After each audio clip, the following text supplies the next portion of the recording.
What's going on, YouTubers? This is DK Artist coming at you live and direct from the studio. I'd just like to welcome you to my YouTube channel, my art channel. My specialty is creating realistic drawings and illustrations, but with a little twist for your mind, okay? So they're not your average, everyday realism drawings.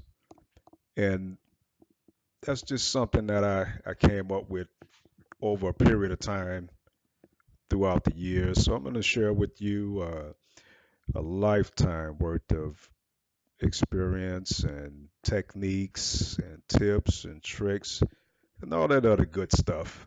For you as an artist, for you as a business person, because I'm also going to talk about art, being an artist and business person. Okay.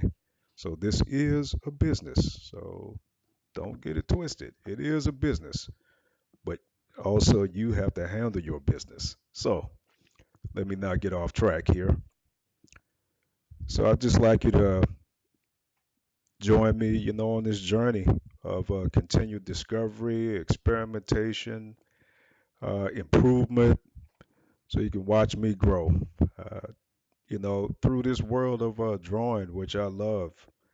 You know, um, Feel free to add your comments, on the bottom, and don't hesitate to subscribe to this channel. Y'all thought that was it, huh? No, I'm not going out like that. Now, let me give you a little history about myself. Okay. I'm originally from New Orleans, Louisiana, the Big Easy. And how we do it down at the crib is a little different from everybody else. All right. But I had my first experience with drawing and just falling in love with the whole process. My father could draw. He wasn't an artist, but he was an industrial artist, so he used his hands a lot. And I remember this one particular incident one day. He came into the kitchen, and my brothers and I were in there.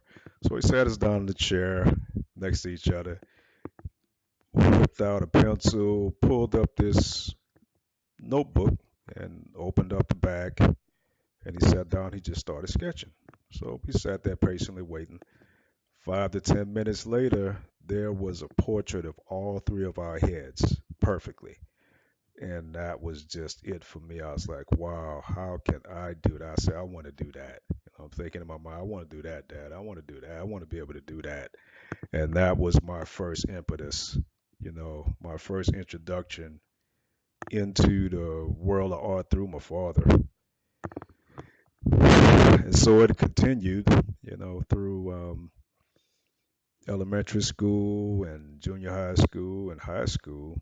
Uh, Fell in love with illustrations, in particular comic books. A lot of artists grew up copying comic books, and I'm no exception. So I sat down, on a regular basis, just drawing those figures and just enjoying what the artists themselves have done with color and line. And I was just fascinated with the detail. The detail was like phenomenal. So that was something that really, really captured my attention. And as you can see today, it is still something that follows me. I left high school. Actually, let me back up for a second. I also grew up as a musician, so that I put art on the side for years while I was in high school just to pursue a career as a musician. And I became pretty good, but I could see that it was going to be a choice, I had to make. So I kept on with the music and entered the military, and that's when everything changed. So I didn't draw, stopped playing music. First 15 years of my career, I didn't draw anything. I remember doing one project for my battalion. I did the battalion logo on a wall outside of the commander's office, and that was the only thing I ever did. Really didn't do any sketching, drawing, nothing. 15 years straight. And then I just started drawing again, and it seemed like everything just came back to me. You know, it was almost as if I never stopped drawing. And I was in the kitchen working on a piece, this elephant I was drawing using pen and ink. It was pretty detailed.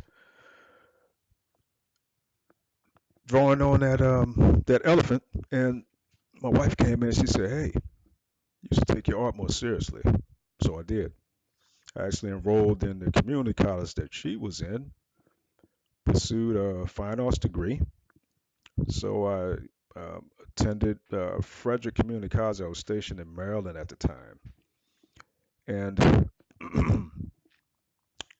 I went to school there, graduated with associates, and that's pretty much it for standard formal education in any type of fine art for myself. Outside of that, I have no formal training before, none after. It's all been just me, experimentation, talking to people, trying different things. Uh, Beautiful thing. You know, so transition from the military when I retired, and once again found myself at the kitchen table doing some drawing, and decided that I would take it a little more seriously. So I just immersed myself in drawing. I was drawing pictures constantly, almost every week, different mediums, pen and ink, graphite, charcoal. Well, I was just going off, you know, and it led me to the mass amount that I have here in my studio, which I'll do another video and show you guys some of my work that I have laying around in here. This is one piece here, realism with a twist. So you got the mason jar paintbrush. It's called the power of the brush. Most people would say use for the halo of the brush to show the power, lines or something to that effect. Well, I threw a twist in it. I use paint tubes, right? So that is the type of things that I do in doing my art in my style. Realism, but with a twist, right? Get your mind working, get your mind flowing, be outside of the box as we are as artists. So I just like to make it short and sweet. I don't want to drag this on. Um, I'm grateful for my father for my initial entry into the world of art through drawing. My mother supported me. Big shout out to my wife for always being there and giving me that kick in the ass that I needed, right, to get off my butt and actually start pursuing it seriously as a career, um, obtaining my degree and everything else and all the support she's given me throughout the years. Big shout out goes to my family who supported me, who continues to support me, all the other artists out there whom I met, who I've exhibited with, who I just talked to, and non-artists who supported me. Okay, so for you artists out there, don't forget the people who are not artists that also support you. So that's all I have for today. Just like everybody to take the time to remember those people who help you along the way, you know, whatever your journey is. And also those who you do joint ventures with. T. Marie Collections. Go check her out. Sister came to me and said, she liked my work and wanted to do a joint venture. Fantastic. I'm so grateful to her. And if you pull her up on online or in Instagram, T Marie Collections, you see beautiful, beautiful clothing, jewelry, shoe collections. She's got the whole nine, upscale, real beautiful. Check it out. My work will be in there soon, as well as other artists. So y'all take it easy. Be safe out there in them streets. And if it is to be, it's up to me. For I am the maker of my own destiny. That's my final words to y'all. Take it easy. Be safe.